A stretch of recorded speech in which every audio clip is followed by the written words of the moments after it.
Welcome to the Ringer Fantasy Football Show. My name is Danny Heifetz, and I'm joined in person by Danny Kelly and Craig Horlbeck, live in Los Angeles. Well, I guess we're live, but this is going up later. We're alive. It's not live. Yeah, we're alive in Los Angeles. Everything is live when you're not on your screens. Yeah. You know? Isn't that cool? Unlike Jelly the Bear or potentially Matthew We're living Stafford. in the moment right now. Yeah. Okay, so we're going to go. Present. Yeah.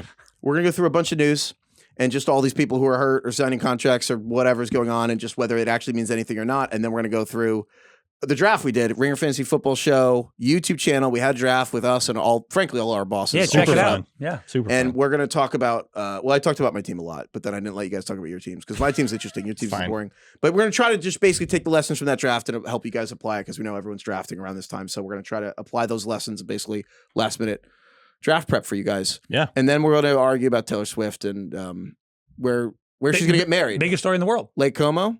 I said that. very You guys are briefly. acting like I'm like a wimp for thinking. Yeah, it's like the biggest will be the most interacted with thing in the world. I don't know why this is controversial. We'll get into it later. You'll hear it. All right, first let's take a quick break. I don't know why. It's just I mentioned one time. It was just funny. You were just like freaking out this morning. You were just like sending. You're like, we need to like reorganize our entire strategy around the fact that Taylor Swift got engaged today. Yeah. This episode is brought to you by Hyundai. Get into the Hyundai Getaway sales event and get away with a deal so right it almost feels wrong. Score a great deal on their adventure-ready SUVs like Kona, Tucson, Santa Fe, and Palisade. Their bold and stylish Elantra, their most advanced Sonata yet, and the all-electric Ioniq 5 and Ioniq 6. Plus, every Hyundai is backed by America's best warranty and Hyundai complimentary maintenance. Visit HyundaiUSA.com or call 562-314-4603 for details. Offers end September 2nd, 2025.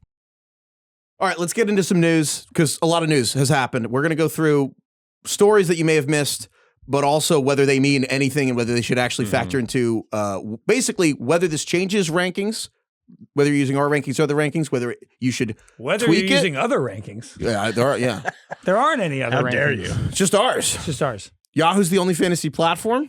We're the only fantasy rankings. It's crazy how that works. So fantasyfootball.3.com. We have printable tiers as well there. So if you go to fantasyfootball.3.com, there's a big old button that says printable PDF rankings. Yeah. And on that are our rankings and our tiers. So you can check both Unfortunately, those out. it doesn't come with a printer, which would be more valuable. Printers are hard. It's harder than anything to find a You printer. can you can look at the PDF though. You can look at it. Printers It are is the, kind of nice. Looking at a PDF just feels nice. yeah, it does. You know It's what I like mean? clean. It's still safe. It's uneditable. I love Yeah, that. It's nice. Yeah, I feel safe, like a warm blanket. I love that.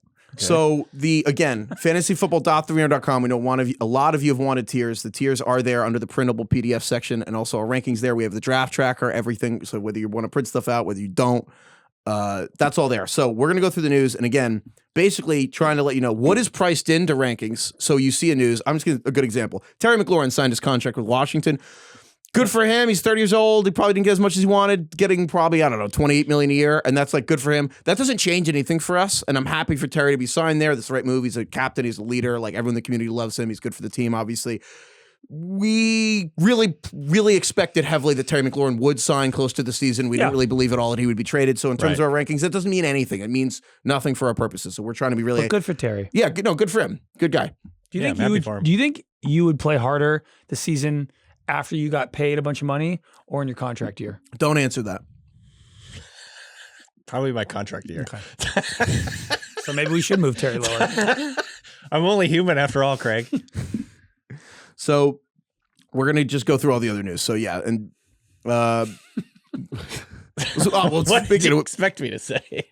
Just saying, maybe we should move. You know what? Hey, Terry JJ After I Watt, got the all day that after- money, I'd probably go on vacation. the day after JJ Watt signed his giant, it's like $100 million at the time. It was like crazy for defensive tackle. JJ Watt showed up the next morning to the facility at 3:58 in the morning because he was like, he was like, I got to go earn this contract, Yeah. and they wouldn't let him in because no one had ever showed up that early for work. So the computer system that was the security system thought he was like breaking in. 3:58's too early. Mhm. You're actually going to be worse at practice Right. 6 hours Correct. later if you're there that early. It's like all That's the coaches sleep on their couches just so that they send a message that they care. But in reality, if all the coaches had like 2 hours more sleep, they'd probably be better at their 3:58's jobs. insane. Yeah. That's some Mark Wahlberg shit.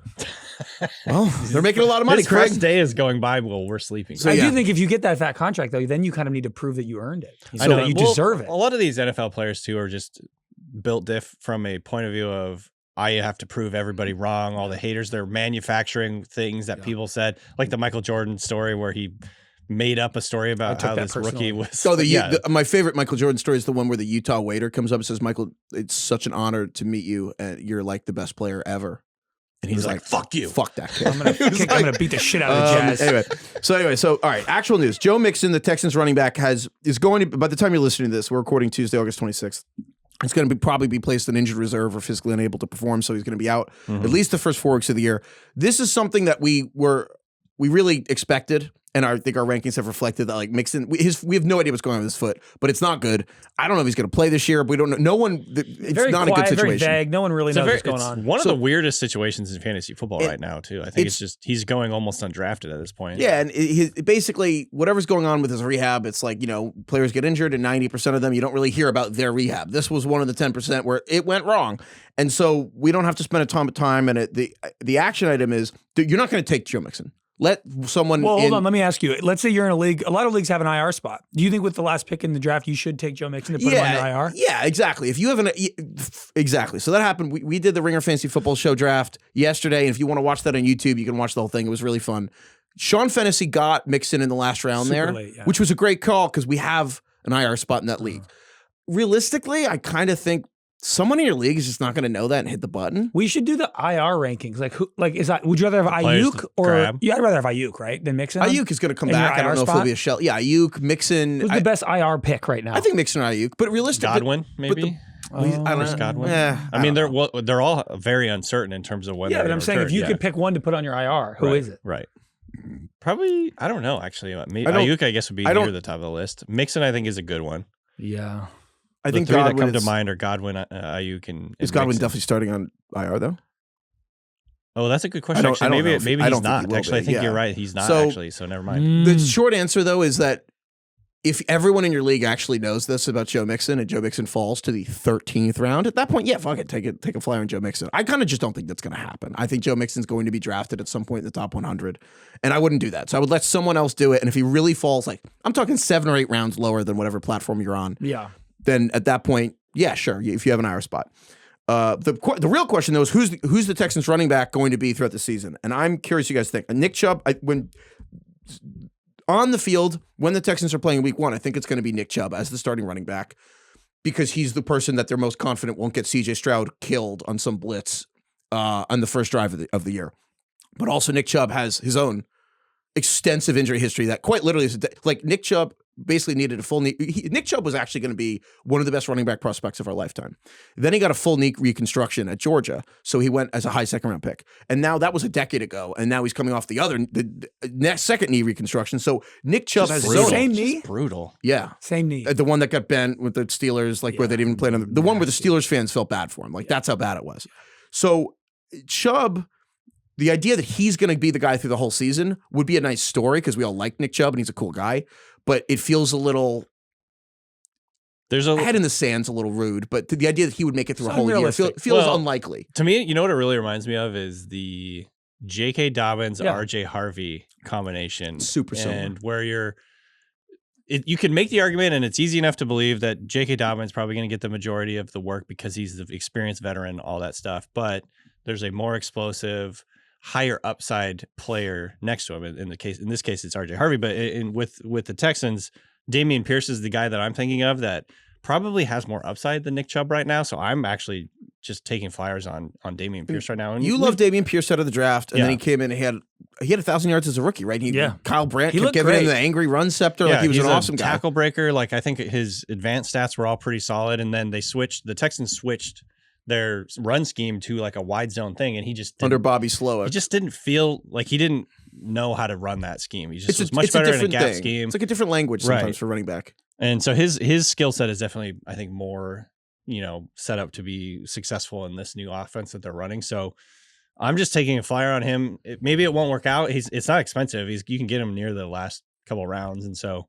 I just want to kind of have him on my bench in case he starts to be the starter there. It's a really nice late round pick. The other one is, what do you think about Woody Marks, DK? So Woody Marks is running back at USC. They traded, I believe, a future third. I could be getting this wrong. They traded a future third to move up in the draft and get Woody Marks.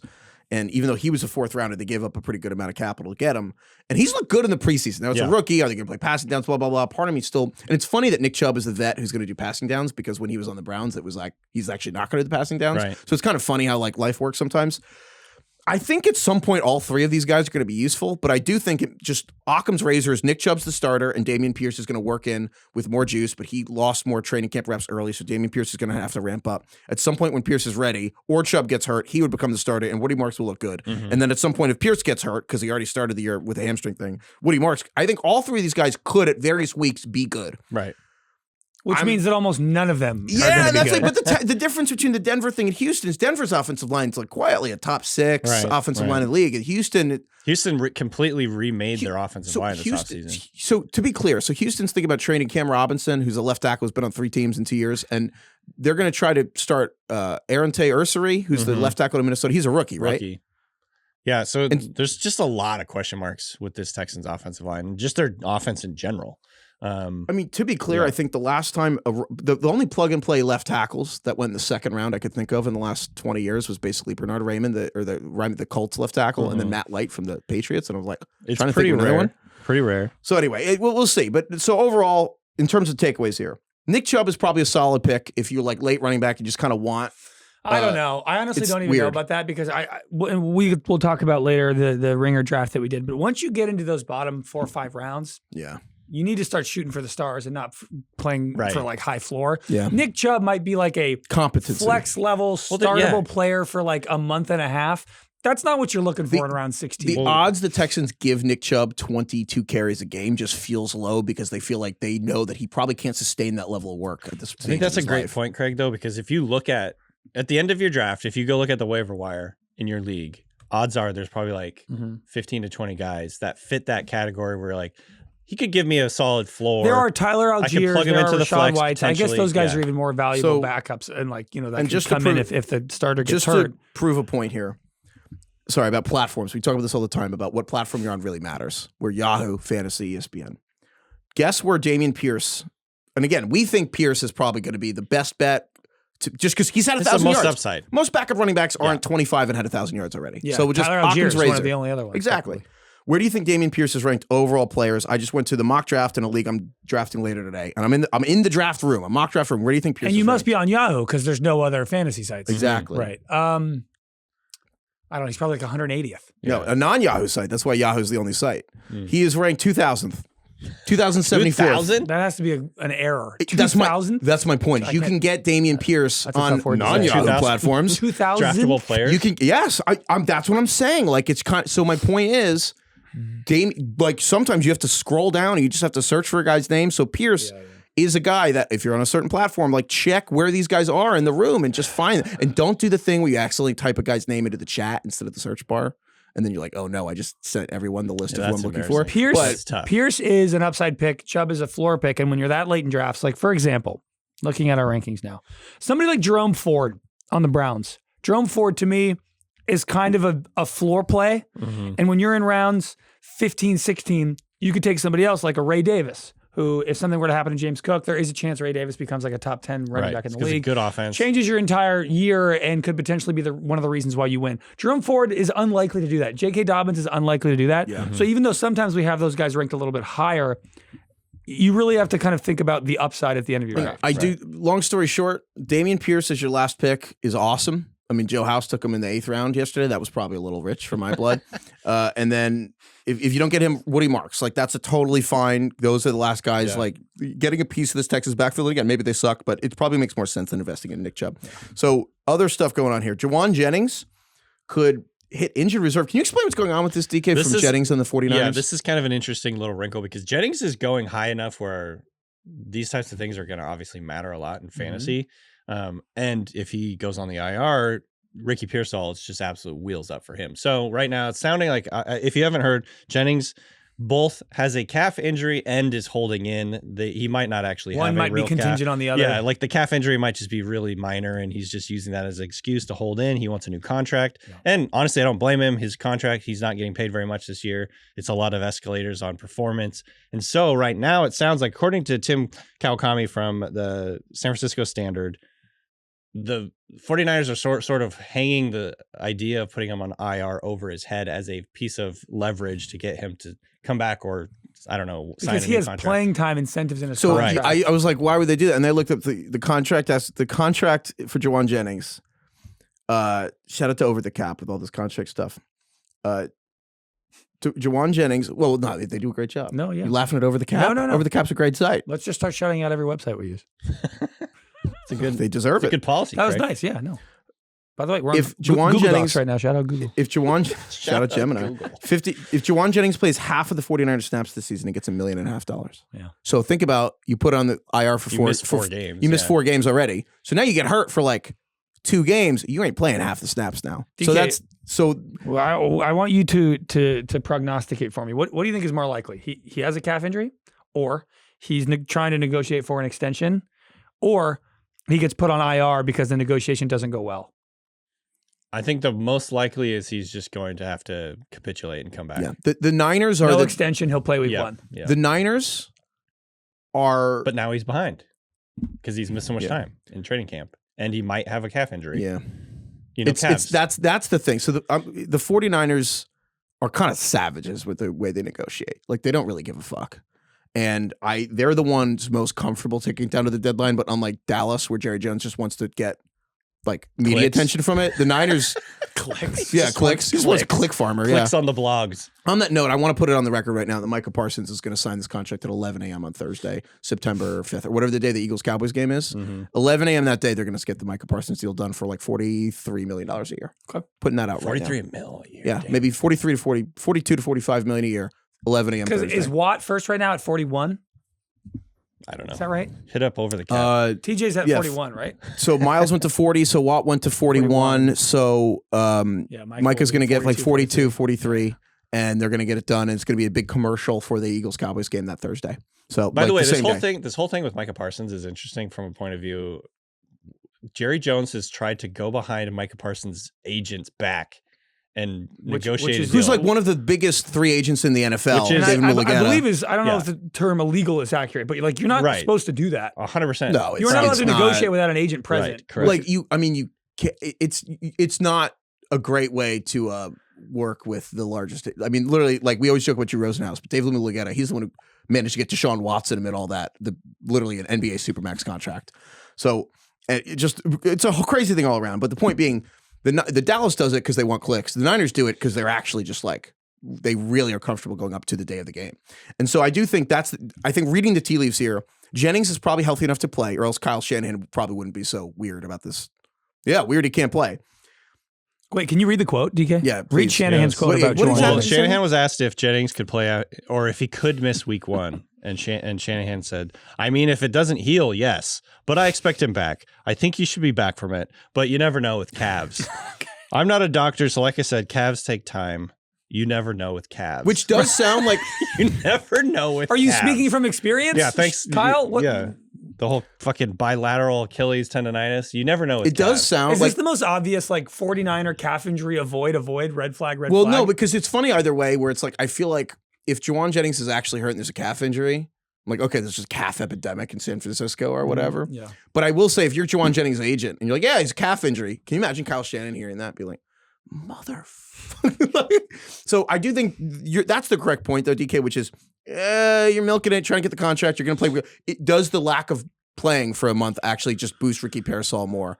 And like maybe just, Yes. is this a stay away or a value? That's the question. I think Ricky Parasol to me is still the guy I want in San Francisco. Definitely that. I agree with that. Pearsall is the guy you want. However, but Kittle as well. When Jennings starts falling in drafts, if you're drafting this weekend, Jennings starts falling because He's got a questionable the people like, medical oh sign no, next to his name. calf. Yeah, you read the little blurb. It says he's got a calf injury. DK, do you think if he starts falling a round or two, he becomes a value? Yeah. Or is it a stay away for you? No, I think he becomes a value. This is the guy you have to mention in the draft room. You're like, wow, Jennings has a calf. Put it in the group text so the one guy who's not there sees it too. So that everyone's like, oh, Niner with a calf issue. And then like you let him drop 3 rounds and then you get him. I mean, when he's healthy and playing in this offense with the turnover that they've had at receiver, he could be a top 24 Totally. Yes, receiver. he could be top 10 if he was was one Right. of the most I didn't want to go productive- overboard, but yeah, like he could be very usable. He was in one of the most fantasy. productive Yeah. receivers in the league. Like I think he was 7th in first downs per route run. Yeah. Like he was the Yeah. guy that Purdy turned to on 3rd, 2nd and long, stuff like that. And if you look at some of the guys that are around him in our rankings right now, it's Jerry Jeudy, who is going to be playing with God knows what quarterback all year. In a terrible offense. Browns, Brown. You want a Cleveland Brown or a San Francisco 49er? You got Michael Pittman right there. You got, and again, playing with Daniel Jones. Who knows if this offense is going to be any good? He's got a back injury, or he had a back injury. I agree. If Juwan starts to fall, I think he becomes a solid. I think he's value. I think he's a good value. I think it's already baked in, honestly, and I think he's probably okay. Speaking of, take Juwan. I think we're just still in on all the Niners. We're in but on let him, Jennings but just fall. like, let everyone know in your draft he's a calf injury. Yeah, be like another 49er with a calf injury. I'm good, and then take him. Take him. Craig would do that. Sure. Yeah. Here's someone who's not okay. We need a Matthew Stafford update. He's the new Jelly the Bear. He's Matthew Stafford. So, we don't know if he's alive. Yeah, well, he is. We had proof of life, much like the Jelly saga. They did a live stream from practice and had a trainer playing catch with him with a little ball. No, he's back. He was in practice. a trench coat though, and it looked like two children standing on top of him. It was Jimmy Garoppolo and Stetson Bennett standing on top of each other. No, Stafford is back at practice. Now, when you say back at practice, He's back at practice. No, I don't think he's like full. He's not full participant where he's going all out. He's like running around doing drills and whatnot. Is he running? But the biggest red flag was when McVay was talking about how he's been walking a lot. We might have him run. We might even have him walk. Yeah, he's been walking. Here's the thing. That's been exciting. Promising. Hobbling about. Yeah. We always do. Trundling. We always have talked about the week 1 test. We always talked about the week 1 test. How will you feel? And the other thing we haven't talked about is the left tackle, Alaric Jackson, has like this blood clot issue, which is very serious. And I mean, I'm not a doctor, but playing football on blood thinners is that's complicated. Mm-hmm. So Alaric Jackson's ability to be their left tackle is also something that's kind of been buried under this. So it's not just the Stafford as a back issue. If Alaric Jackson, if they have a backup left tackle in week 1 and you turn on Red Zone and Chris Hans is like, oh man, look at Matthew Stafford get walloped on this one. He didn't see that coming. And then you're going to be like, oh my God, I can't believe I took Davante Adams. Like, that's kind of where I'm at. I'm going to be honest. I'm getting a little afraid of capitulating. I'm like, do you actually want to sign up for this Stafford being, what are the odds that in December, Matthew Stafford's playing and it's not Jimmy Garoppolo? I'm feeling a little bit like this is like, maybe there's value where Stafford's final. And I'm like, why don't we just opt out of this situation a little bit? I agree. I've kind of been on it. Here's the way I look at it. Guys like Puka and Davante Adams. I know. I think, so if you look, we have our tiers. You can download the PDF. We have our tiers. If you look at the wide receiver, tier 2 of the wide receivers is Justin Jefferson, Nico Collins, Amon-Ra St. Brown, Malik Neighbors, Puka Nacua, Drake London, Brian Thomas, and A.J. Brown. To me, if you're in the middle of that tier and Puka's there, I would just take somebody else in that tier. Yeah. The idea with this tier is like these are all guys we think can finish as like the number 1 overall guy in fantasy. So if Puka's there, but so is Drake London, so is Malik Neighbors, so is Brian Thomas Jr., I would probably not take Puka. To me, he falls to the bottom of that tier now. Yeah. Where it's like if he's there and he's fallen, you can take him, but he's no longer like a guy that you should reach for in that tier. In my opinion. Do we move Puka down or is it Devontae who gets moved down? Because again, like, I mean, to me, Puka's the injury parlay. Like, you need him to stay healthy. He needs to stay healthy. Stafford to stay healthy. Here's the thing. I feel a little bit bad because I feel like I'm talking out both sides of my mouth. Because even a couple weeks ago, I feel like I was saying like Stafford is like a warrior. He's had this issue for years. Like, do you think he's plus or minus odds to play 17 games? I think at this point, like, put it this way: when I was saying a couple weeks ago, now that we're a week out, I thought it'd be like he'd back at practice and we were gonna like calm down. But now I thought he is. No, but like I don't know, man. I'm a little. I think Stafford's back. I think he's back. Practice. I think the obvious thing is you're more nervous about Puka. Yeah. And you're more nervous about Davante Adams. But I think Stafford's going to play. It just feels like that's the direction this is going. Jordan Rodriguez was on Heed the Call podcast the other day. Oh, I think he's going to play week 1. My concern is it's just is he really going to make it? I just think he's so tough. He's like the toughest freaking quarterback in the NFL. I know. He's 37 years old with a back injury. Yeah, but he's had back injury for the last few years. He's been in back injury since he was 30. Yeah, so I don't know. I'm just like going the other way with it. I'm not letting it affect me too much. I'm a little bit more nervous about Puka for sure. Like to me, I still worry about Davante Adams. Where again, maybe this means nothing, but Davante Adams left the Raiders via trade very publicly because of Jimmy Garoppolo. On what was the quote on the Netflix show? I'm gonna lose my life. What did I'm gonna lose. I mean, I gotta lose get out my of here fucking before life. I lose my fucking life because Jimmy's hospital balls. And then went on the Ringer. Marin Fader wrote a story for the Ringer where he was just like, yeah, that was a bad situation. And he basically was like, without saying it, was basically I couldn't play with that guy. Devontae and now that Adams- he's going to play the. I don't know. He's We're been gonna one of feel those so guys dumb. that for some reason, whenever his name pops up in drafts, I always. You're just kind of a stay away right now. I guess here's the thing: if we're coming back around, if you were this moment is the Inception meme. Where it's like Matthew McConaughey banging on the thing, watching the old version. Like, no, don't do it. Do you think that he's yelling about, you should trust Matthew Stafford, will make it, believe in him? Or do you think he's like, don't go with the back injury? Why do you believe it's going to be? Like, I think I don't know. This is the same exact conversation that we have about Christian McCaffrey. You're not trying to get 7th place. You're trying to win. Matt Stafford is a kingmaker. He is one of the best quarterbacks for fantasy ever of this generation. Not for fantasy as your starter, but for what he does to receivers. Right. That's what I mean. That's what I'm talking about with Set the Puka and single Devontae. season. The upside is so high. Counter. Let him explain the history of that because it's worth reminding. Calvin Johnson set the single season record. Calvin Johnson obviously was the big one, but then literally the most receiving yards in the history of the NFL. Yeah, and he helped make guys like Kenny Golladay, Golden Tate had over 100 catches with him. He is so good at force feeding the ball, and obviously Cooper Kupp won the Triple Crown.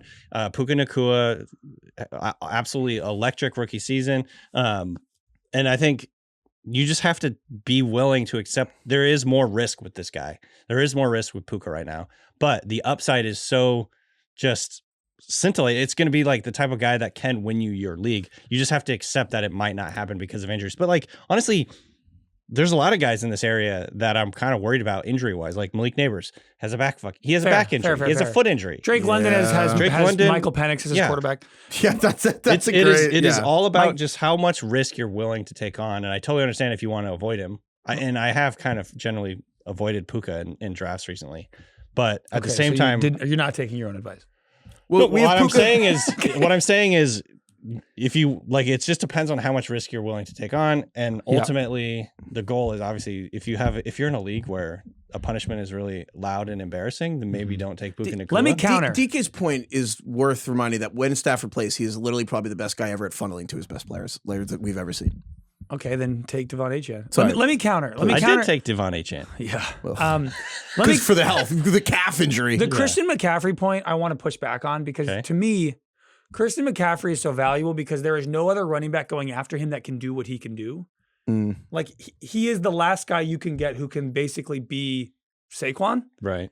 And he's actually, I guess, the only other guy other than Saquon. I mean, if McCaffrey and Saquon both played 17 games, we knew that for a fact. Right. We would pick McCaffrey over Saquon. I still think Puka, if Puka and Stafford and Devontae, if it all works and they all play 17 games, I still think there are, like, I think Malik Neighbors, I think Drake London, I think Amon-Ra St. Brown. Like, to me, there are a lot of other receivers who can have, like, the peak Puka season. McCaffrey's like, no one can have the McCaffrey season. Sure, that's fair. That's fair. I mean, but I meant just more like the conversation from a injury risk point of view in terms of like how much risk are you willing to take on?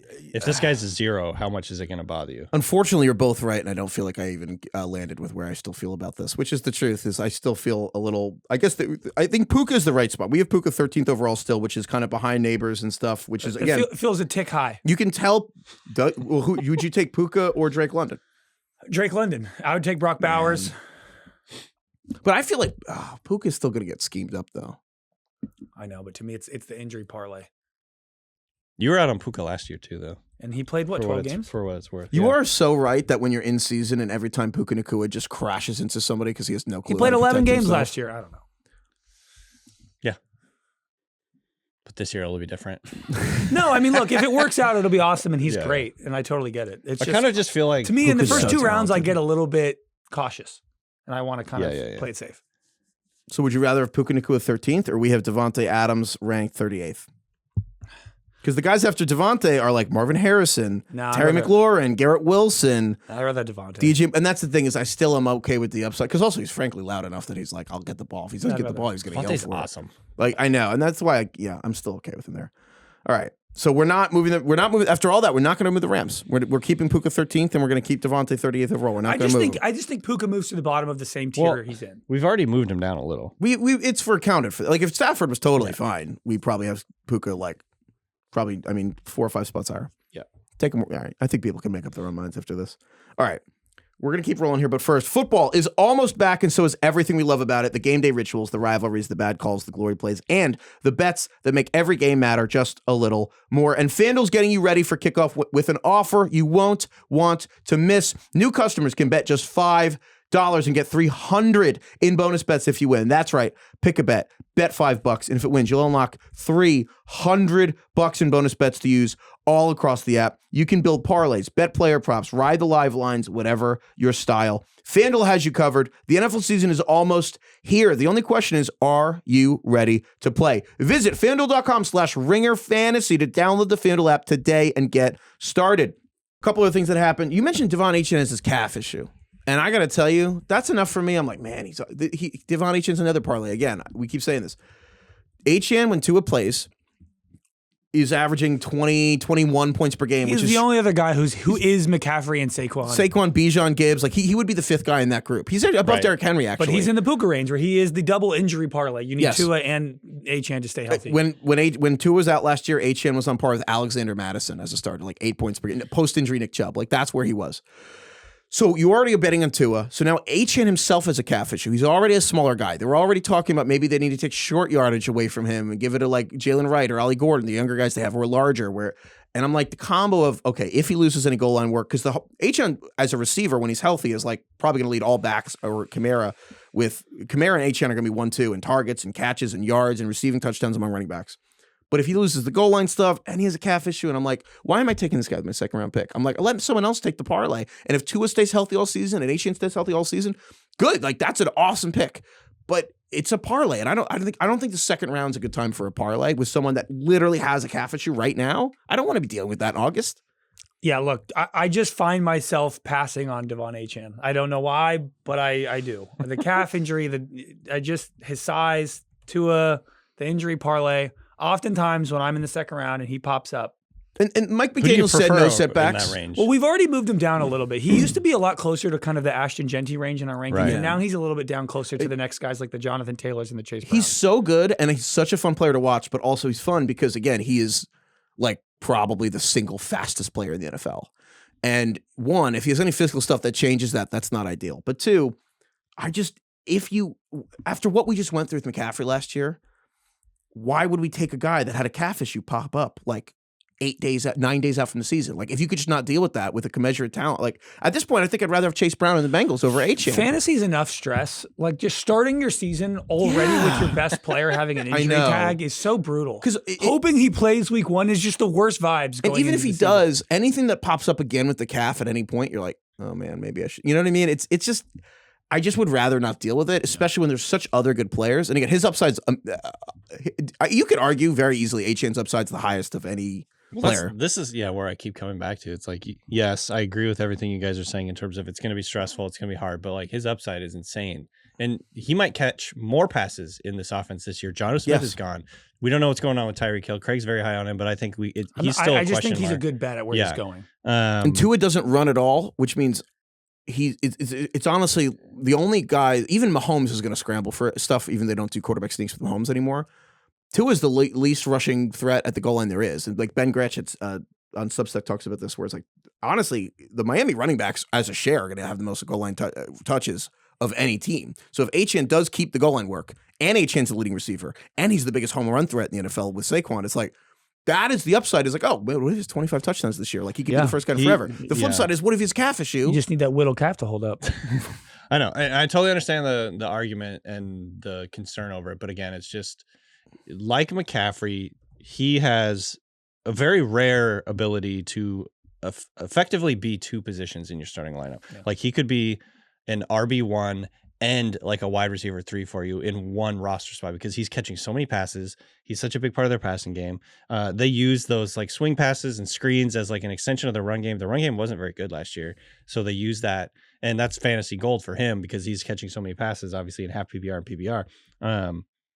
I don't know. To me, it's just, again, it's an upside question. I took a risk on him in our Yahoo league, and obviously it's a little nerve wracking, but I'm very excited about the potential upside with him. If you're listening and you have your draft coming up, or you've already done this and you drafted, if you started your draft McCaffrey, Puka, Achane, let us know. Yeah. Oh just the cojones. Icarus. Yeah. Yeah. It's flying too close to the sun. Oh my God. Yeah. Yeah, I'm not going to judge you if you take him. Like, he's awesome. You ain't first, your last. You ain't first, your last. I kind of respect it. I like it. I'm. Yeah, it just depends. Number one, depends on how many leagues are you in. You have 30. I think you'd feel really differently if you had one. How much risk are you willing to take? Let me ask if you, you have one league, I can understand maybe not taking a. Do you think the idea of a fantasy punishment, the concept of a fantasy punishment, kind of prohibits people from truly taking risks because they just don't want to get last? Yeah, of course it does. That's the whole point. Well, I'm saying maybe we should get rid of fantasy punishment. Some people actually fucking that's go for horrific. it. No, it's a horrific take. No, that's a horrific take. No, maybe people should just stop being cowards. No, the point of the punishment. But if the punishment is so egregious, and you're like, you know what, I'm just going to take James Conner. Like, I'll just get fifth. I just don't want to. Most people who play fantasy, to be honest, play not to get last. They don't play to get first. There's a lot of that. So many people who just like show up to work leagues and are just like, I just don't want to get last. Like, who do I have to take to not get last? Right. Do you think all the NFL teams are playing to win the Super Bowl this year? It's not just a fantasy football thing. Oh, yeah, but if you get last place in the NFL, you get the first pick in the draft. You don't have to take the SATs. No, they get fired and someone else gets to make the first pick in the draft. I'm just saying, but I don't know. I think there is a little bit of like, I just don't want to get last, which makes it a little lame. Yeah. Fair. The flip side is people just checking out because their team's not going to make the playoffs and then they don't set their lineup anymore. That would happen regardless, though. Not if you have a punishment. Well, yeah. The moment you're eliminated, someone's like, I'm not checking this. And and they go on with their life. That's why you have punishments. Yeah. I don't know. I guess you can make the argument both ways. You're angry about that. While we're talking about Achane, hypothetical. While we're talking about Achane, we should mention handcuff because obviously the injury risk is real. Yeah. Jalen Wright, who was, I think, going into the offseason considered ostensibly the backup. He's had a pretty horrific preseason in terms of his performance. He just has not looked good. And Ollie Gordon, the rookie, has really shined. I think he was a 6th-round rookie. Yeah. He's looked incredible. And I am legitimately excited about what Ollie Gordon could do this year. Ollie Gordon is a weird player who had a better 2023 in college than 2024. Mm-hmm. He's a big back, very physical, big play. Huge. 6'1", 225. Yeah. And honestly, like I'm one of those sickos who watches the preseason. He's looked incredible. He's breaking tackles. Mm-hmm. He's really decisive, getting upfield. Yes. He is everything that the Dolphins need at running back right now outside of Achane. And Jalen Wright has not looked good picking what rush lane to go in. He's just not been decisive. He's not been super explosive, even though that was kind of, which is concerning because he had the extra year in the NFL. I think Ollie Gordon has the chance to be one of the better late round picks. Yes. I think he is a great last round flyer. I took him in my home league in like the 16th round or whatever. If you're on like $2. So on certain platforms, this is important. I don't know if we talk about this enough, but if you're drafting early, so today's August 26th, if you draft with like a week out from the season, you don't have to have a kicker. Cut your kicker. You don't necessarily on some platforms. You don't even have to necessarily draft a kicker. Cut your kicker. If your defense sucks, cut your defense, and just hold a couple extra running backs because if there's a 5 or 10% chance or whatever, even if it's low, that like an Achane has a setback with his calf, or there's some announcement, we get a McCaffrey situation before the season begins, and you just have Ollie Gordon on your lineup, that's more, the 10% chance that happens is so much more valuable than whatever kicker you have. And so that's just, if you want, that's something also, you can do. He might not. Even if Achane is playing, Ollie Gordon might have value. I mean, think about he a might couple just be years a goal ago. line back to start. He might be flexible, where actually he gets goal line work, and you can like hope he gets a touchdown. And then if Achane gets hurt, he's like wheels up. Yeah. So okay, other stuff. So Spencer Rattler starting for the Saints. DK, do you care either way who's starting for the Saints in terms of like drafting Chris Olave, Rashid Shaheed, Alvin Kamara? Does it matter to you? I think watching the preseason, Spencer Rattler was more decisive. He was getting the ball out when he hit his back foot more consistently. He's obviously more experienced, and I just think he's going to give them a little bit higher floor than what Tyler Shuck could have. Maybe Shuck provides a higher ceiling later. But are you moving anybody up? I'm not moving anybody up, but I'm more willing, and especially watching kind of the ways that they were using Rashid Shaheed and Chris Olave in the preseason, like they're running more out of the slot, more quick hitters. I think, I'm not saying I'm excited about them, but I'm more willing to take them where they're going at their ADP. I think Rashid Shaheed, where he's going in terms of, he's a huge value late in drafts. I really like Rashid Shaheed in particular. And I think Spencer Rattler winning the job gives me more confidence than I would have had if Shuck was in there. So, I mean, ultimately, this is a good thing. This is the South Park poop sandwich versus turd salad right now. Yeah, you're a saint for believing in the Saints. That was kind. I don't know. 7 wins this year. 7 You think the Rattler wins 7 games? Yeah, sure. I'll give you 2-1. Are you saying that because of you? Because I keep saying that you don't believe. Well, I think just believe against me. Not just you. There's everyone is like saying DK against the world. They're saying it like it's a fact that the Saints are one of the worst teams in the NFL, and I'm just like, I bet they'll be like I think it's a fact that they have the second worst quarterback situation in the NFL. Maybe I'm also dubious. You could even say the first. Their schedule. Who are you putting in that group? The Like Browns. Daniel Jones, the Browns. Browns are the I Browns. think Daniel Jones and I would much Flacco rather- are better. I mean, Rattler. I mean, I guess he could be better, but like, Yeah. he's third. He's the third worst quarterback at best. I will also say the schedule for Just them. you wait. Can I just You're going to get All wrecked. I'm Defensive saying is coordinators to- middling. defensive coordinators to start the Saints Terrible. season? The Saints will be mid. Terrible Complimentary. division. Come on. Defensive coordinators for the Saints to start the season: Jonathan Gannon, who won the Super Bowl with the Eagles for the Cardinals; Robert Saleh, the Niners; Mike McDonald, the Seahawks; Sean McDermott, the Bills; Giants with maybe a great defensive line; Vrabel with the Patriots; Dennis Allen, who's a good defensive Former coordinator with the Bears; Todd Bowles with the Bucks. Like, I mean, that's anyway. I'm not in on the Saints. Okay. Other stuff here. So Najee Harris is probably going to start the year on the non-football injury list, because he had the non-football injury. And so basically, I think the question is this: is Marion Hampton for the Chargers ranked too low? Too high? Yeah, too low everywhere. Where it's like that's a guy who probably should have been a second-round pick going in the fourth.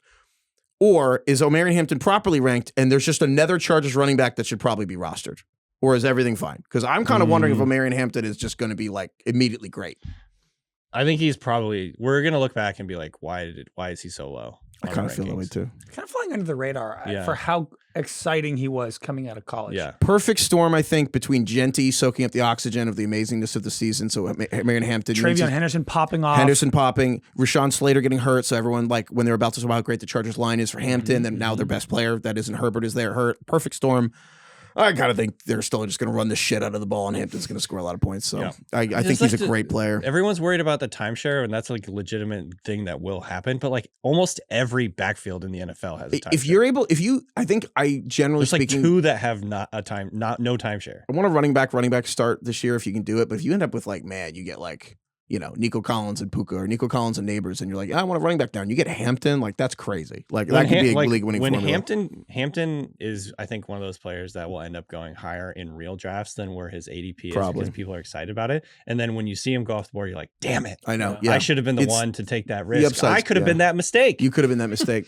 Last one, Tajay Spears, the Titans running back to injured reserve. We kind of knew he was already hurt. We have Pollard ranked kind of high. We just think Tony Pollard's another good. If you do start, Nico Collins, Malik Neighbors, Jalen Hurts, George Kittle, or whatever end up happening. A wonderful zero RB type guy who then- could quietly be pretty productive this year. I think Pollard is in the Pacheco range of just a boring player that Yep. not that long ago we were like, Tony Pollard's amazing. And this Titans offensive line, I like Pollard quite a bit. Mhm. So we like him where we have him as a top 60 player or so. Okay. We're going to get to, so we did our Ringer Fantasy Football show where we did a Ringer Fantasy Football League draft with three of us, Bill Simmons, we had Sean Fennessy, we had Mallory Rubin, we had Van Lathan, we had all these people.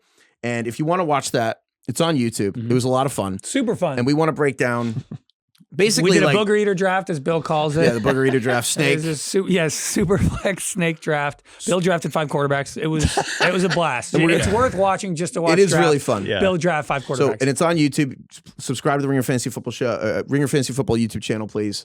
And it's on there if you want to watch it. But we're not going to sit here and just tell you about our leagues because we know no one cares about our team. But we do want to tell you about a bunch of things just going through that where we're like lessons, things that are now top of mind, having just done that draft in person of either players and actual things that crystallized for us or just strategy, what happens. We want to just basically, what are our takeaways from that we think can help you guys if you're listening? So, but first, we do a little draft recap because now it is time for a draft recap. A new segment presented by Yahoo Fantasy. Yahoo Fantasy is the best place to play fantasy football this season. The season kicks off September 4th, so now is the time to play Yahoo Fantasy Football. Want more ways to play? Try the new Yahoo Fantasy Guillotine Leagues, where the lowest scoring team gets eliminated weekly. Want to play instantly with friends? Try the new draft with friends mode. Prefer the classics? Play in a private league or join a public league. No matter how you play, one thing's true, Yahoo Fantasy is the best place to play.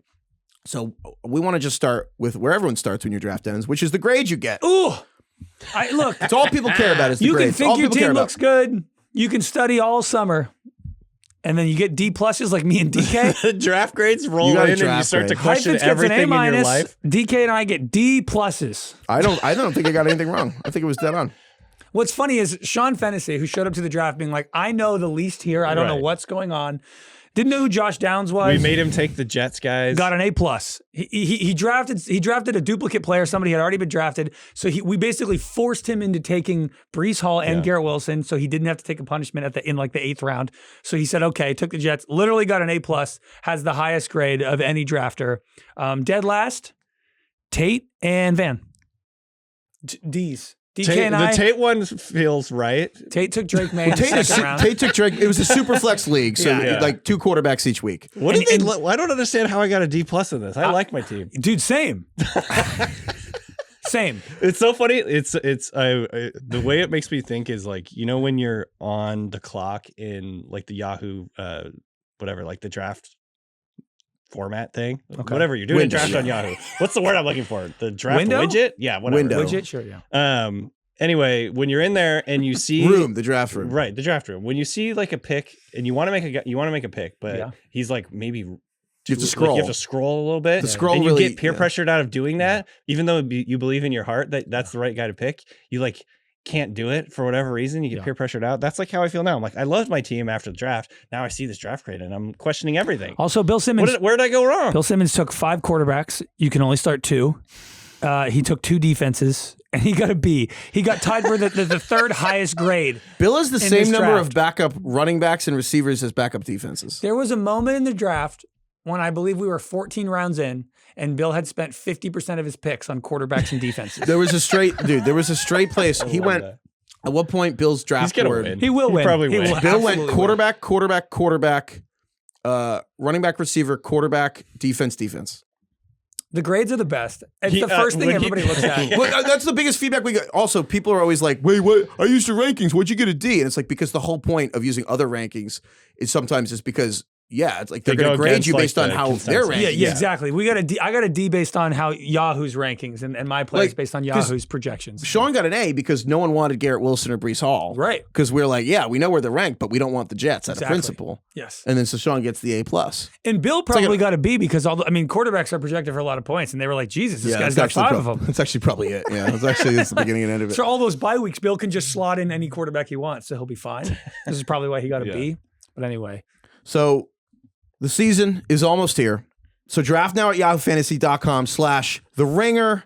Yeah, we want to keep digging into this draft. Yes. This was so fun. The ad is over, but like we're actually going to keep talking about it was great. This is about 2.5 hours, super flex. And we're going to try, anytime we veer a little too much into like just talking about our own teams, we'll try to veer back out. And we're just going to try to like take these experiences and be like helping people. I actually just want to start with quickly, again, because it's not that interesting to talk about.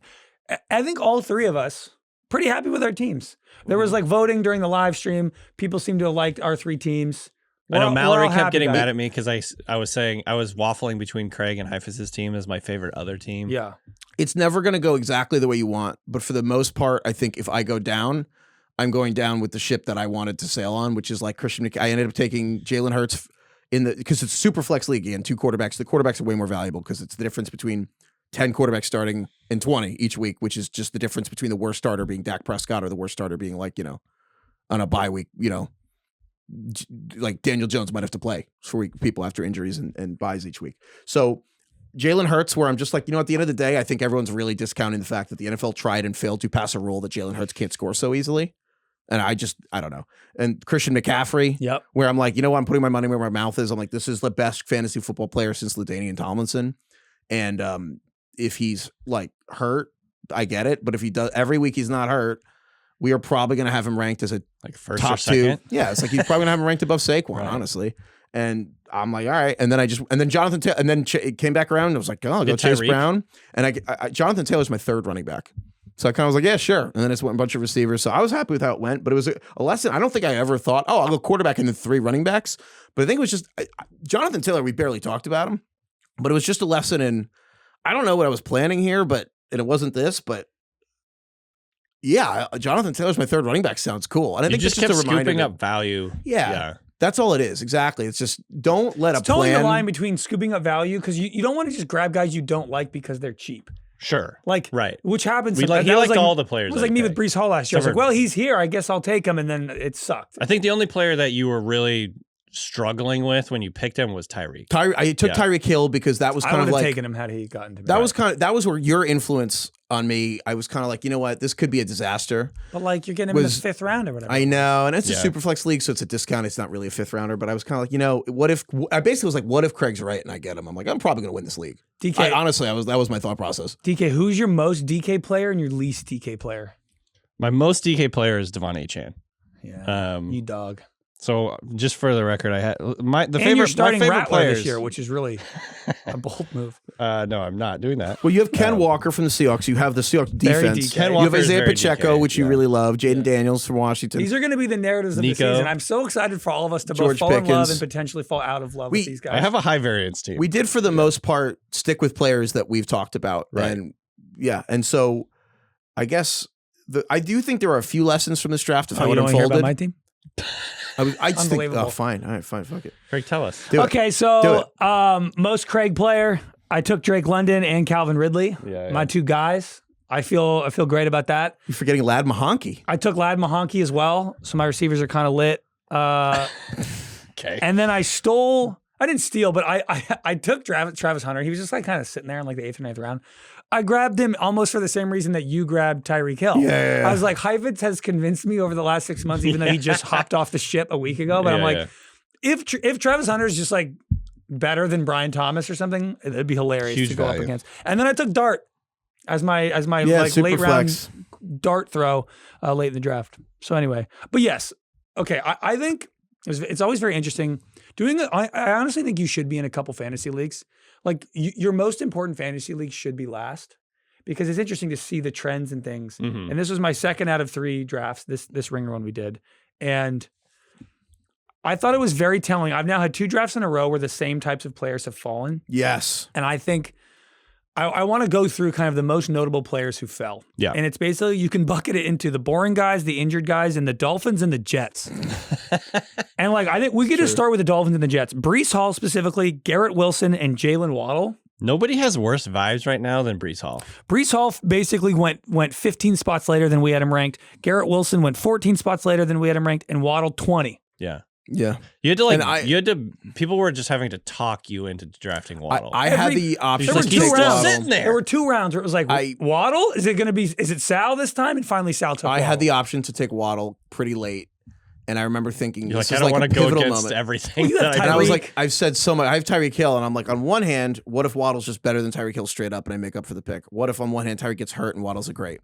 What if they're both incredible? What if and they funnel both eat this? each other alive? And then I was like, so you're telling me though I'm 1 to a concussion away from this team just being like DOA? just collapsed. And I was kind of like, I know that maybe Waddle would have been a plus EV pick, and I was like, oh, just stack the Dolphins and assume he's healthy. That probably would have been smarter, to be honest. Like, smarter people than me probably would have been like, yeah, of course I want Tyreek and Waddle on the same team. You want high That's a good value. Yeah.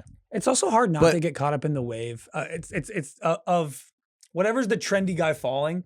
And we talk about it. If it's like James Conner, it's a little bit easier to take him because we trust James Conner. We like James Conner. Mm-hmm.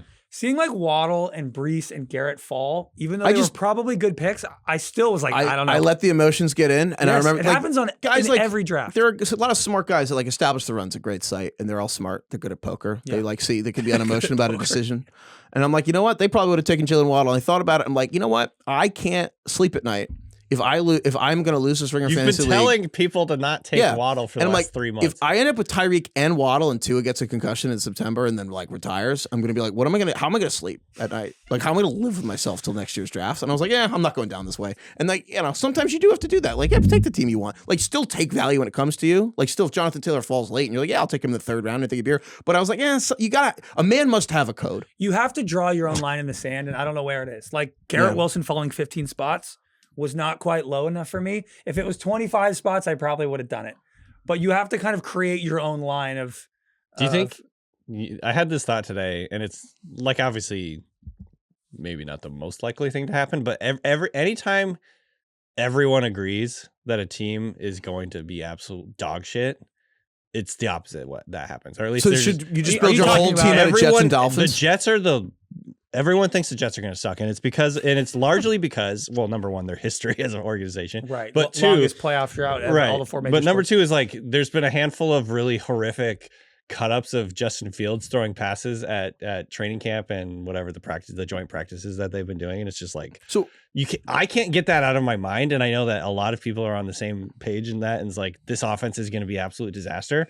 But anytime everyone agrees on something, that he's right about setting that. off alarm bells in my head where maybe this is actually a value. No, you're right about that, DK. Because what if it's like Breece Hall just looks great because their offensive line is great? What if Breece Hall catches 75 passes? And I was going to say also, guess what? He's going to be really valuable. So Justin Fields. I drafted Justin Fields in this league because my thinking was if the Jets are good, I'll get Fields, and if the Jets are bad, Fields will probably still be okay because I just don't think he's going to. You took Fields? I have Fields. I have Jalen Hurts and Justin Fields, and I was like, that feels all right. Fields is fine, but like. But you're right that what if Breece Hall just owns the? I mean, Braylon Allen went like 2 or 3 rounds, and Mallory Rubin took Braylon Allen within 3 rounds of Breece Hall, and I'm like, that's like assuming a timeshare that doesn't actually exist yet. Mm-hmm. Well, yeah. What if Breece Hall? What if Justin Fields and they just run a ton of RPOs and what opens up the field way more for Breece Hall, and we're like, yeah, he's just actually running ragged. He was hurt last year. Like, there's totally a world where Breece Hall becomes a value. I think the question is just based on your platform. Does Breece Hall go 35th overall at the end of the 3rd round, or depending on the teams you have, or is he going to fall to like 60th? At some point, he does become a value. Like yesterday, because I do think our draft, if you're doing it in person with stickers on a board, people fall more because no one's staring. Everyone's staring at the same little thing with the player sitting there with the number the whole time. I think people fall less in those scenarios. Yeah, I agree with that. Unless you have the little questionable next to you, that makes you fall. But if you're online, Breece, no one really falls more than 2 rounds ever. It would be just great if Sean won this fantasy league because we forced him to take Garrett Wilson. DK's right. Hall. That's super possible. It absolutely is. Sean was agonizing over those 2 picks for like the next hour. He was like, should I just take my punishment here or take these Jets? And I also think that I might. We're like, Sean, if you don't have to select the punishment right now. We'll give you a player instead of a punishment. Right. Can you also just take Garrett Wilson and Breece Hall? And he was like, Wait, let's also explain the punishment thing again. So explain that. So Scott emailed in with the best idea ever, and we did it for this Ringer Fantasy League. Yeah, basically we couldn't decide on one punishment, so we came up with like 12. And what we did is we allowed them to be drafted like players. So basically you add a round to the draft, and at any point in the draft, you can lock in your own punishment by selecting it as if it's a player. So if it's the 10th round, there's one punishment where you have to wear a headband on a work Zoom for the week, and you want to take that. And you can't address why. And you want to take that in the 11th round instead of a player, just to lock in that punishment in case you get last place. You can do it. And so I think it addresses an issue a lot of fantasy leagues have, which is you have a punishment you want to enforce, but then some people won't do it, or like people will only agree to something that's frankly so lame. Some people in the league are upset that it's like that's nothing. But then some people. What did you call it? Bespoke? It's like a bespoke. Yeah, it's a bespoke punishment. Yeah, it's a bespoke punishment. PYOP, pick your own punishment. Yeah, bespoke. And so I think it really does fix that problem because you are agreeing in writing to do it at the beginning of the season. Yeah. And if you don't want chose it. You chose it. And if you want to reach 4 rounds, you want to really get something you don't want to do. So like, for example, the joke we had was if you picked a player who had already been picked, you had to pick a punishment instead. Me hosting the stream had a lot of stuff going on. I got a lot of excuses going on. We had a lot of things go our way. There was a lot of great moves. Like in this draft, we had Bill randomly got the 1st overall pick. Great. Classic. Heifetz, of course, is the first person to accidentally pick a player who's already been selected. Sean did it, and then we gave him the Jets out. Which is then we made the also rule. great that he gets the 2 Jets. Heifetz then has to take the first punishment because he screws up the pick. There's a lot of classic elements that came through. I tried to get Zay Flowers, and I was like, oh no, he'd been picked. So I was like, oh, let me get Juwan Jennings. And I was like, he went 3 rounds ago. I'm like, wow, that's early. So I just did it. I was like, I just only scanned. The reason I did that, I only scanned the 2-3 rounds above me. I didn't go 4 rounds. I was like, well, clearly you wouldn't have gone that high. You're not marking off as you go? I'm trying, but like, there's a lot of, I'm also, I was hosting the thing. So I was like, I was like just making sure I didn't miss him. And then what we learned is that I had to pick a punishment in the 8th round. What we learned is eventually you just say, has Juwan Jennings been taken? And that absolves you of any. I have to eat an anchovy pizza if I come in last. A triple anchovy pizza. Whatever, man. It's food. Like that's not, I don't know. The cheese is worse for me than the fish. Anyway, are we actually endorsing the Jets right now? DK's probably right. No, I'm not. I'm not. I'm just saying if they fall a lot, I'm not endorsing them. But I'm saying every time in the history of the earth, everyone agreed on something. That doesn't happen. That is definitely 100%. That's 100% accurate. Yeah. The bringing up Braylon Allen, though, that segues into the other thing. The other guys who fell were boring players or the kind of like the incumbent starting running backs who are starting in front of really sexy rookies. Mhm. Yes. So it was basically like the boring players. Michael Pittman went 50 spots I later took than him our in the rankings. Last 14th round. round. Austin Eckler didn't get drafted. Rashad White, the RB21 last year, didn't get drafted. Mhm. J.K. Dobbins went in the 17th round, 30 spots higher than we had him. Ramondre Stevenson went 40 spots later We than we all had him. forgot about J.K. Dobbins. Aaron Jones went 20 spots later than we had him. So there was a lot of that where it's just boring old guys. You can argue that this is what we were talking about earlier, where it's like the ceiling for these guys is just not that high. Like, cool, you Right. got J.K. Dobbins 40 spots later than he would have gone, but it's like you're getting a month to a month and a half And of a startable player. I don't think these guys will fall as much on platforms where they're constantly reminding that they're there instead of having to keep track of it on paper. But your overall point holds true.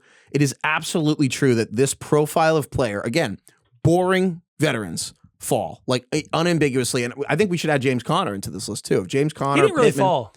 He went right where we had him I guess. because I think people are kind But of. I just did a draft the other day with my friends. It's like my oldest league, and Oh, he he fell always 2 falls. full rounds. He always Like he falls. went like 2 full rounds later than the platform had him, and I don't know. I feel like we've been talking about this forever. So, and I do think ultimately the formula that wins is the right mix of boring veterans that are just like a weird, unsexy value, and to your point, mixed with the crazy high upside people. Yeah. So, and then now the guys who went early, man, all the exciting rookies and even like the sophomores, if you like Ricky Pearsall types, the value of those guys has I been feel like the edge is diminished. completely Yeah. stripped. I agree. There is a shift taking place where, like, I love Matthew Golden. I've been talking about Matthew Golden and Ricky Pearsall, Emeka Egbuka. I mean, Sal took Emeka Egbuka as the 63rd player. Yeah, let me- Those let guys me- all went off the board. Let me way run earlier. through it. Yeah, yeah. Bill took Travion Henderson, no shocker there. He went 25 spots earlier than we had him.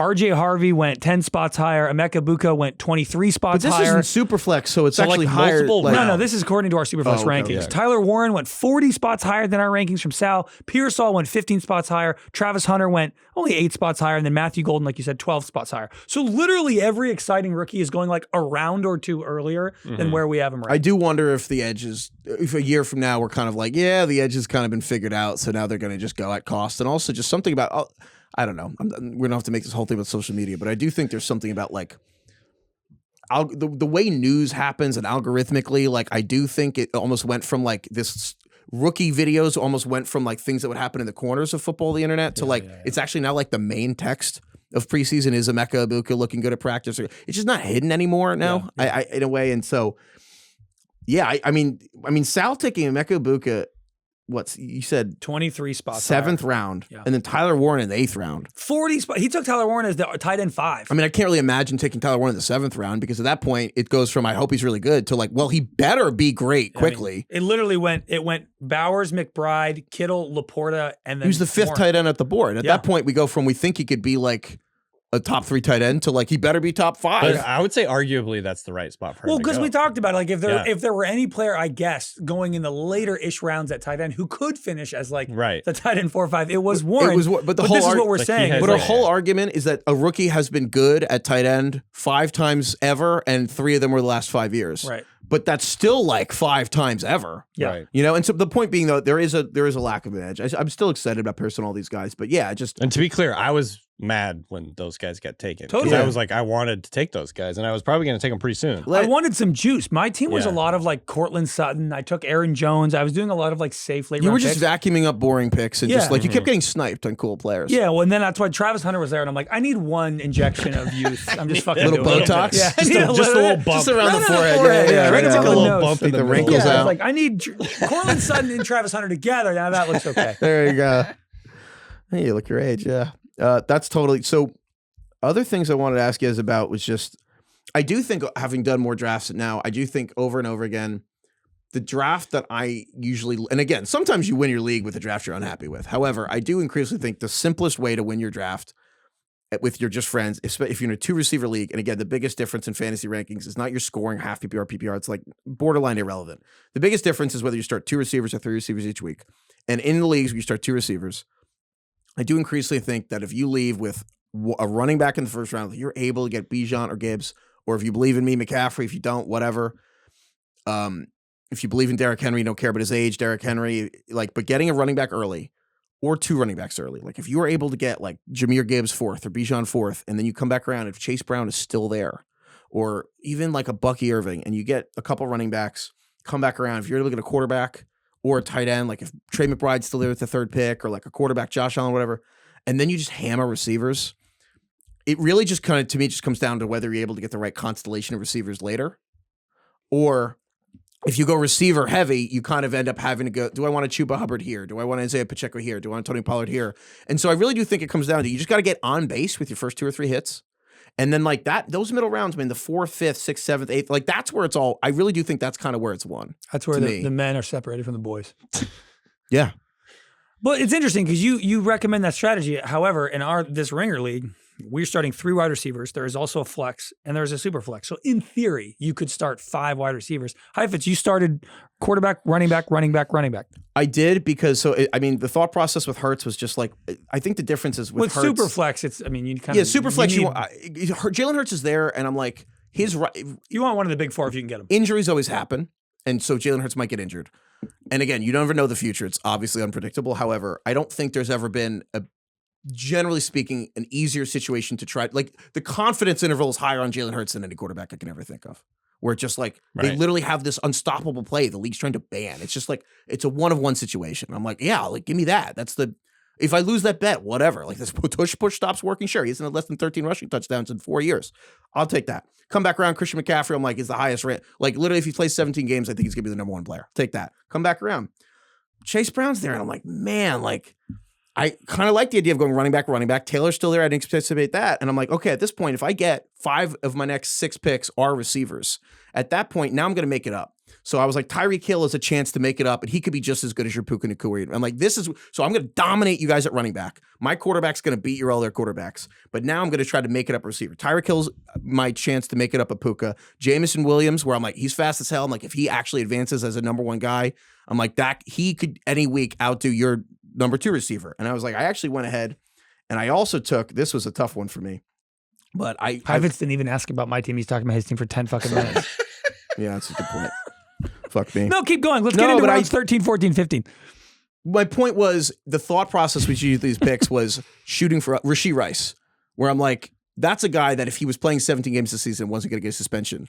I think in fantasy, people want him as a top 30 player. Of course, yeah. But I got him like way later. So that's just, the point is no matter what it is, when you're 6th, 7th, 8th round guys, do these guys have a path to beat the guys at the same position you guys took way earlier? You have a real upside team. McCaffrey, Tyreek, Rashee Rice, they could all flame out and you get 11th. You're looking for last year, Brian Thomas in the 10th round ended up beating the receiver you took in the 2nd round. So if everyone else just hits par for the course, you win each week.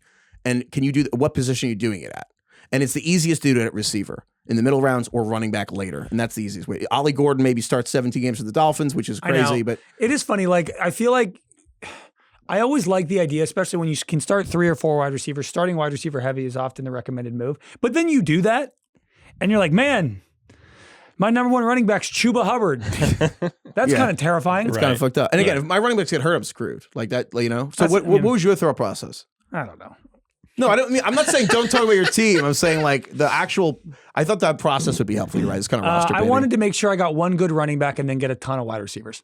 I wanted to, it's super flex. I always wanted to make sure you get the best quarterbacks possible. And then I'm like, if I just got one good running back and he gets healthy, I'm just going to draft a bunch of wide receivers, Drake London, McConkey, Ridley, Sutton, Hunter. And then that was my goals to have as many kind of elite wide receivers as possible. The one thing I want to talk about is how do you guys feel about Mallory Rubin having the 2nd pick in the draft? Bill takes Jamar Chase 1 overall. Now, it's a super flex league, so you would expect perhaps you take a quarterback here. She takes Josh Allen over Lamar Jackson. Mallory Rubin is a diehard Ravens fan. How do you feel about that? The hardest Ravens fan I know. Do we like the emotional hedge pick? Surprising, I know. I feel like she's such a confident fan. No, I feel like she is very. It's hard to be a Raven. It's hard to be a confident Ravens fan. She's also an Orioles fan. No, I know, but I feel like with the Ravens, she's never like glass half empty. I feel like she's always like the Ravens are awesome. Lamar's gonna win the MVP. I trust Lamar. Like he's been unlucky in the playoffs. Like he is the guy. No, I made fun of her to her face for being a coward because I thought it was funny.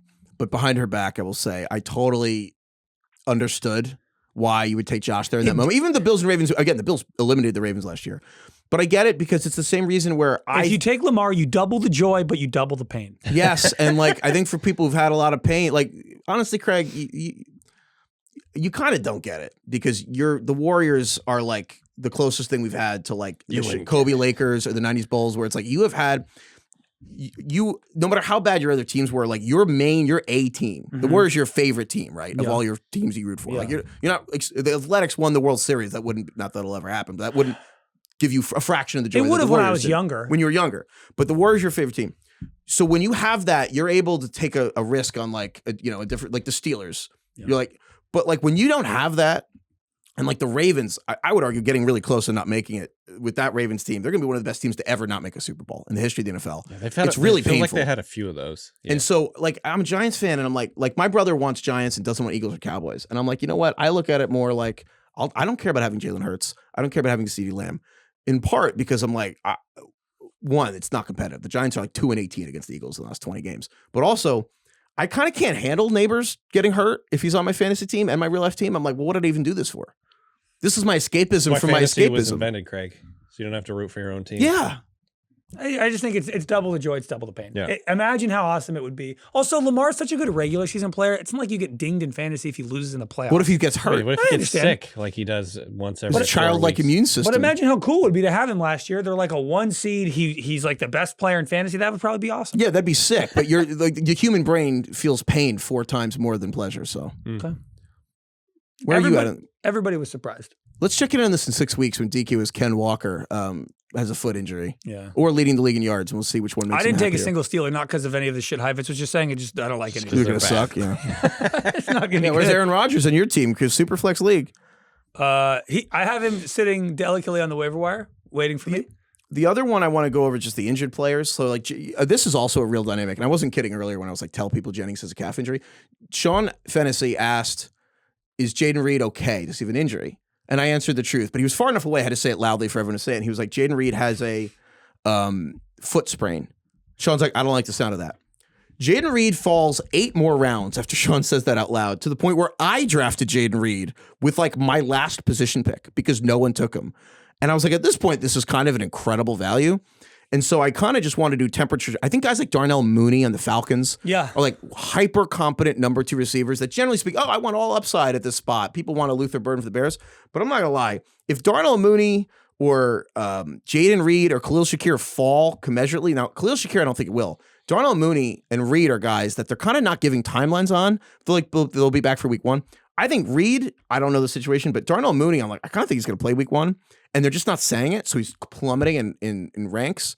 So I'm like, I kind of think Darnell Mooney is going to fall outside the top 12 rounds, and then you should take him, and then he'll just be like a perfectly serviceable number 2, flex player for you. These guys aren't that hurt. Like, there's a chance Khalil Shakir and Darnell Mooney play in week 1. Well, Shakir has a high ankle sprain, and it's one of those like, how high is it a high ankle sprain, or is it just like it's sometimes we don't know the exact diagnosis. I thought you were just saying that you should take him. No, I'm saying Darnell Mooney because it's a shoulder issue. Khalil Shakir, it's a little different because like high ankle. Oh, I thought you just said Khalil Shakir might not fall and will go higher.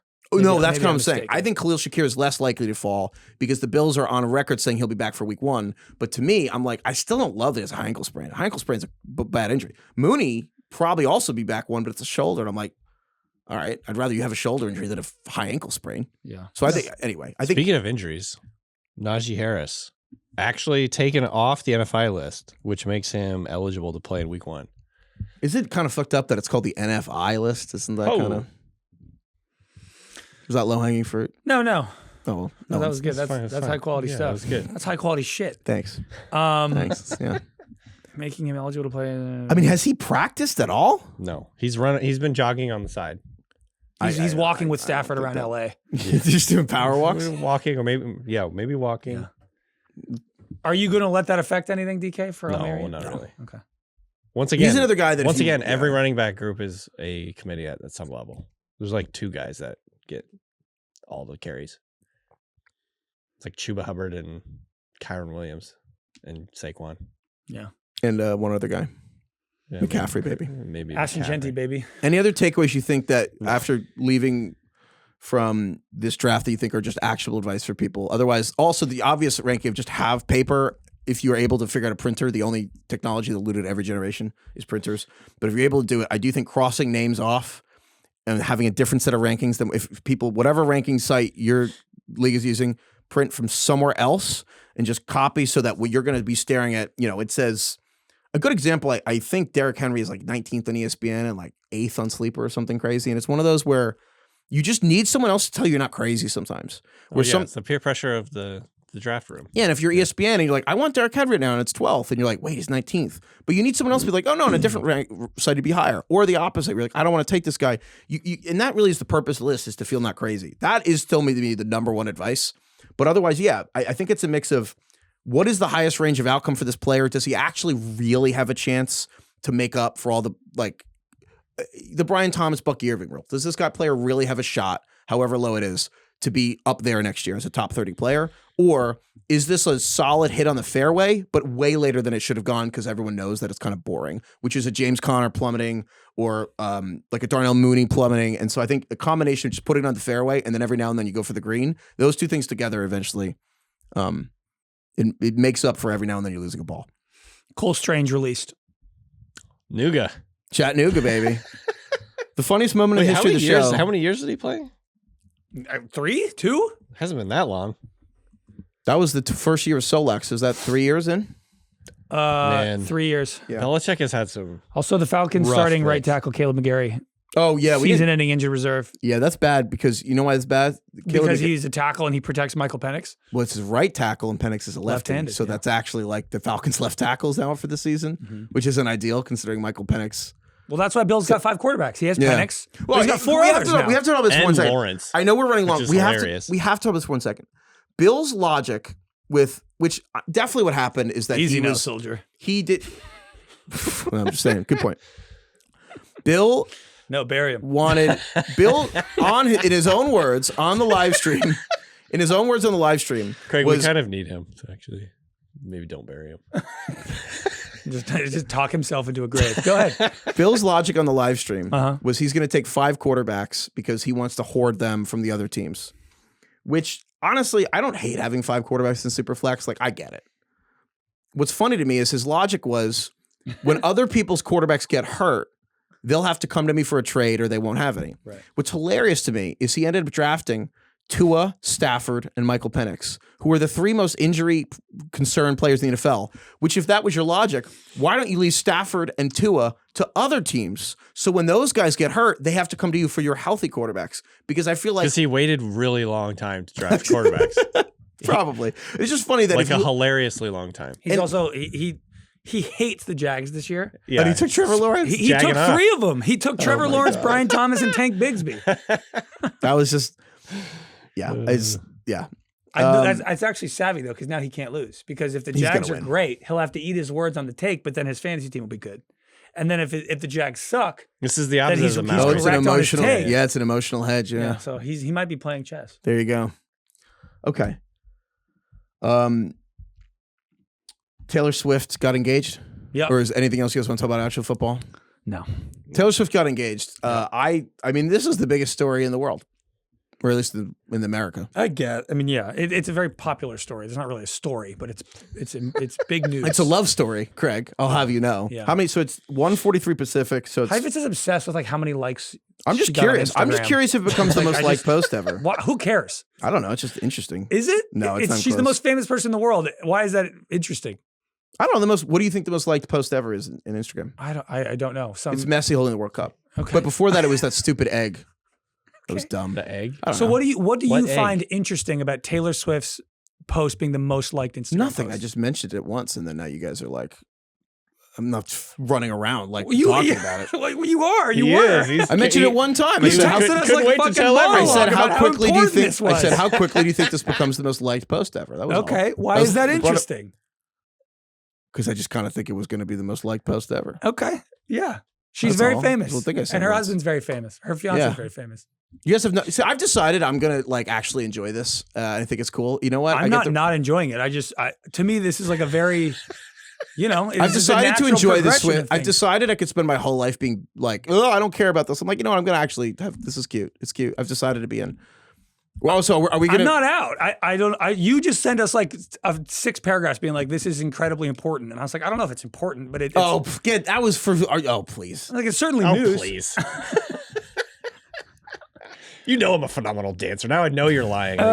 Wait, I do want to. There were odds released. I don't even know where the hell. Matt Bellany sent me this. There was odds released about wedding venue odds. Can we go through it? Oh yeah. Okay. Like what city or what actual venue? Like location. Okay. Not like the Ritz. Can in I Laguna. guess? Can I guess? What the favorite is? Yeah. Yeah. Has to be Nashville. The favorite is Lake Como, Tuscany. Oh. Yeah, you should probably do that. At George Clooney's house. I think the favorite should be Rhode Island, which is where one of her big houses is. That's where she like throws parties. I don't know how. Like in Newport? So, well, wherever that big house is that she owns. Maybe it's not like secure enough, but I could see Rhode Island as an option.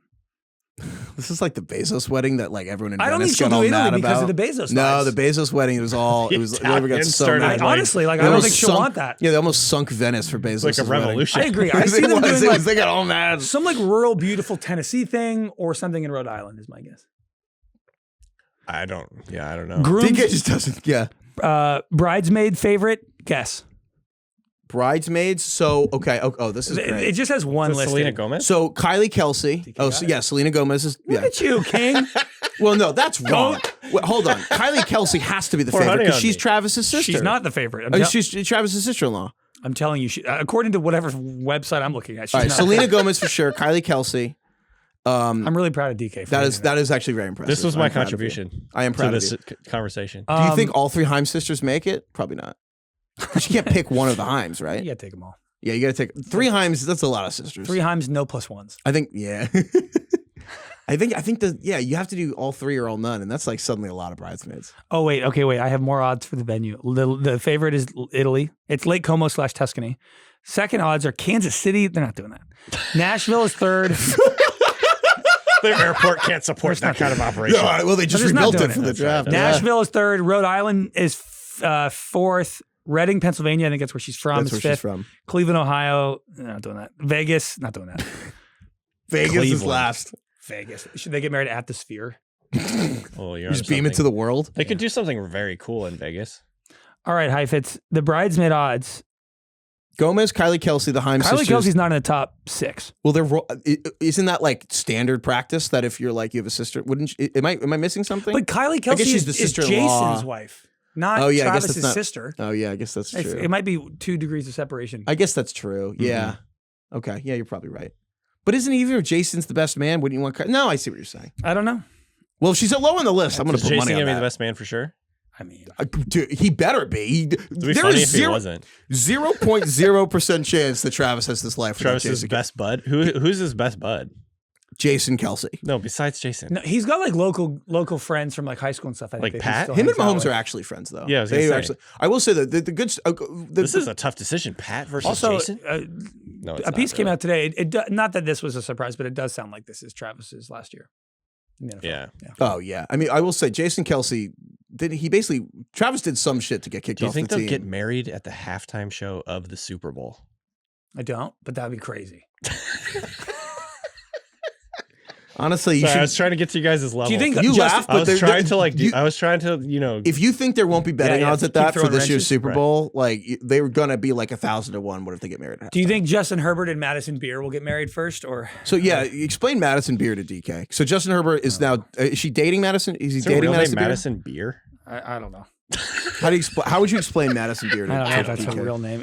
Yeah, apparently that's a real name. I mean, she's just like she's an influencer TikTok star who like also is a musician who's like 25 Sounds right. Okay. and is has a lot of strong following on the internet, and that has now been spotted with Justin Herbert going to dinner parties in LA, walking down the street.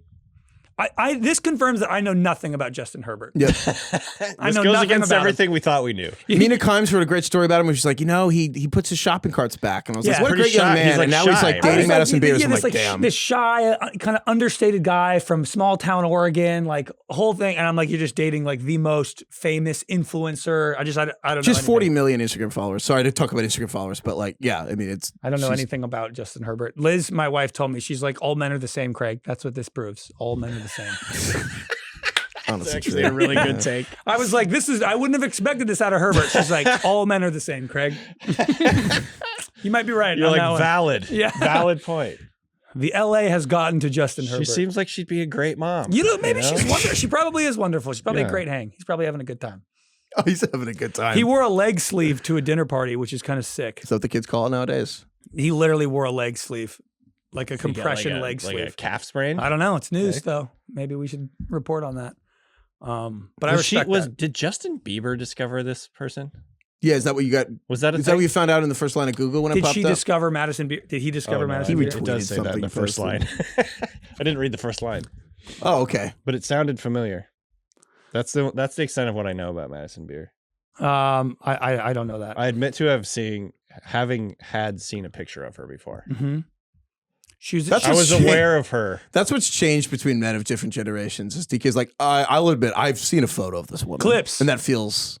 Yeah. No, I haven't seen a clip. Amanda Seyfried clips. She's super talented. Yeah.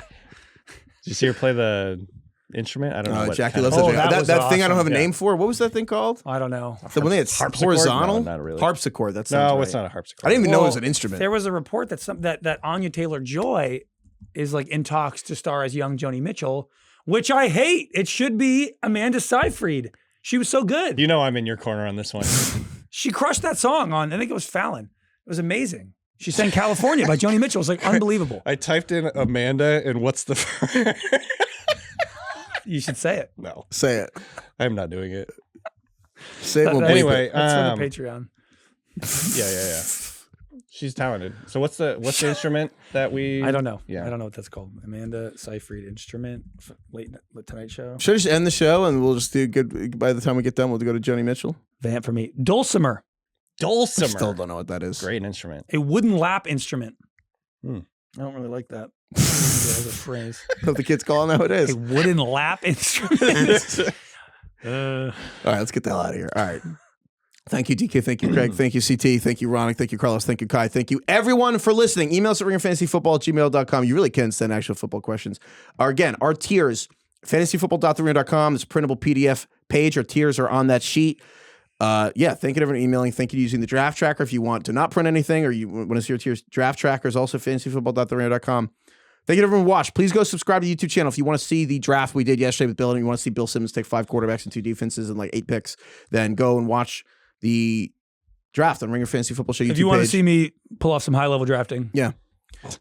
Instagram, TikTok, we're still in Los Angeles. DK here. We're here all week. So we have behind-the-scenes fun stuff going up there on the story and on posts. Follow it, Ringer Fantasy Football on Instagram. And thank you, Lorne. Thank you, Heim.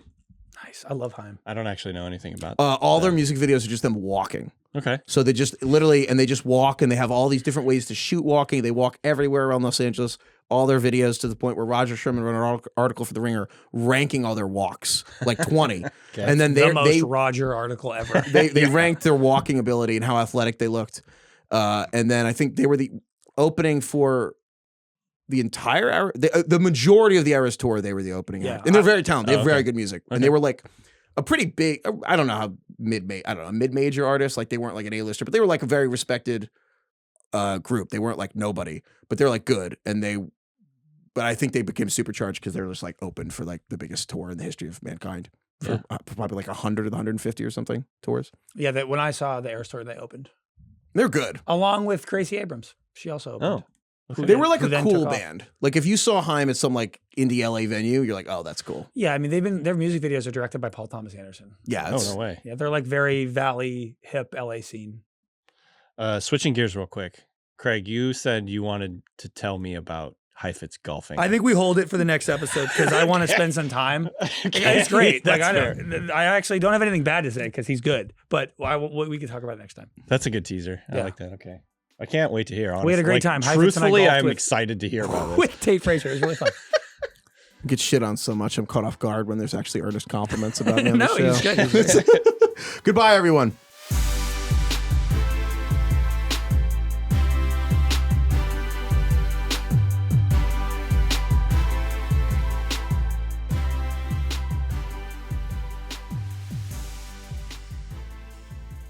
Must be 21 plus and present in select states. For Kansas, in affiliation with Kansas Star Casino, or 18 plus and present in DC, Kentucky, or Wyoming. Gambling problem? Call 1-800-GAMBLER or visit rg-help.com. Call 1-888-789-7777 or visit ccpg.org/chat in Connecticut or visit mdgamblinghelp.org in Maryland. Hope is here. Visit gamblinghelplinema.org or call 800-327-5050 for 24/7 support in Massachusetts or call 1-877-8-HOPE-NY or text HOPE-NY in New York.